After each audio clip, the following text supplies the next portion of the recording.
ہمارے ذہنوں میں جو معیارات بیٹھے ہوئے ہیں وہ کیا ہے؟ کامیابی پیسے سے ہے، کامیابی جائیداد سے ہے، کامیابی کاروبار سے ہے، کامیابی شہرت سے ہے، کامیابی اقتدار سے ہے. یہ معیارات ہیں. جو جتنا دولت مند اتنا کامیاب، جو جتنا مشہور اتنا کامیاب، جو جتنا پاپولر اتنا کامیاب، جو حکومت پر پہنچ گیا کامیاب، جس نے بڑا کاروبار جما لیا کامیاب، جس نے بہت جائیداد بنا لی کامیاب. یہی ہے اصل میں ساری بس کی گانٹھ. جو تصور کامیابی کا ہوگا اسی کے مطابق آپ کی بھاگ دوڑ ہوگی، اسی کے لیے جد و جہد ہوگی، اسی کے لیے توانائیاں صرف ہوں گی، اسی کے لیے دن رات کی مشقت ہوگی. یہ ہے اصل شے جس کی یہاں نفی ہو رہی ہے. کامیابی دولت سے نہیں، کامیابی شہرت سے نہیں، کامیابی اقتدار اور طاقت اور حکومت سے نہیں، بلکہ کامیابی ہے ایمان سے، عمل صالح سے، تواصی بالحق سے، تواصی بالصبر سے. آپ غور کیجئے اس نقطہ نظر کا، اس ایٹیچیوڈ کا، یہ جو مینٹل ایٹیچیوڈ ہے اس کا بدل جانا ہی انسانی شخصیت کے اندر انقلاب برپا کرے گا. اب آپ کا نتیجہ کیا نکلا؟ اگر تو دولت سے کامیابی ہوتی تو قارون بہت کامیاب تھا، اگر حکومت سے کامیابی ہوتی تو فرعون اور نمرود بہت کامیاب تھے.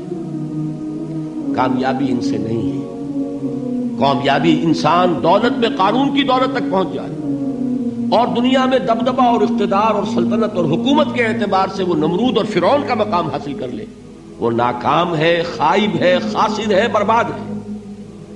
اور ابو ذر غفاری کامیاب ہے، چاہے ان کے پاس کچھ نہیں تھا، جھونپڑی تک نہیں تھی، کوئی گھر نہیں تھا. حضور نے فرمایا ہے اللہ کے کچھ بندے ایسے ہوتے ہیں جو کسی محفل میں جانا چاہیں تو انہیں اجازت نہ ملے، جو کہیں اگر رشتہ کرنا چاہے کوئی ان سے رشتہ کرنے کو تیار نہ، کہیں کوئی سفارش کرنا چاہے تو ان کی کوئی بات ہی نہ سنے. لیکن اللہ کے ہاں ان کا وہ مقام ہے کہ اگر بھولے سے بھی کسی بات پر قسم کھا بیٹھتے ہیں تو اللہ ان کے قسم کی لاج رکھتا ہے. یہ ہے فرق. یہ جان لیجئے اچھی طرح. اس بات کا مان لینا آسان، اس پر سبحان اللہ کہنا آسان، لیکن اس کے مطابق آپ کے اپنے ذہن کا بدل جانا بہت مشکل. اس لیے کہ ہم متاثر ہوتے ہیں اپنے ماحول سے. وہ بڑا محل ہے، دیکھ کر ایک دفعہ جھجری آتی ہے، وہ بڑی سی 20 فٹ لمبی کار سناٹے کے ساتھ آپ کے پاس سے گزر گئی. ایک دفعہ اعصاب کے اندر ارتعاش ہوتا ہے، محسوس ہوتا ہے بڑے یہ نصیبے والے لوگ ہیں، بڑے خوش نصیب، بڑے کامیاب.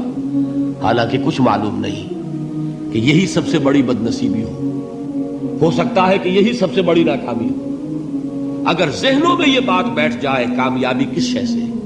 یہی وجہ دیکھیے قرآن مجید میں بارہا آپ دیکھیں اولئک ھم المفلحون، یہ ہے لوگ کامیاب ہونے والے. آج یہ آپ نے نماز میں وہ آیات سنی، یا ایھا الذین آمنوا ارکعوا واسجدوا واعبدوا ربکم وافعلوا الخیر لعلکم تفلحون. اے ایمان والو، رکوع کرو، سجدہ کرو، اپنے رب کی پرستش اور بندگی کرو اور اچھے کام کرو تاکہ تم کامیاب ہو جاؤ. تو کامیابی کن چیزوں سے ہے؟ یہ ہے سب سے بڑا سبق. یہ ہمارے دل میں اگر بات بیٹھ جائے، ٹھک جائے، تو زندگی بدل جائے گی. صبح و شام بدل جائیں گے، نقشے بدل جائیں گے، بھاگ دوڑ کا رنگ بدل جائے گا، ویلیو سٹرکچر بدل جائے گا. آج وہ ایک چیز نہایت اہم نظر آ رہی ہے، کل نہایت غیر اہم نظر آئے گی. جیسے کہ حضور کی حدیث ہے، مالی ولی الدنیا، مجھے تمہاری اس دنیا سے کیا سروکار ہے.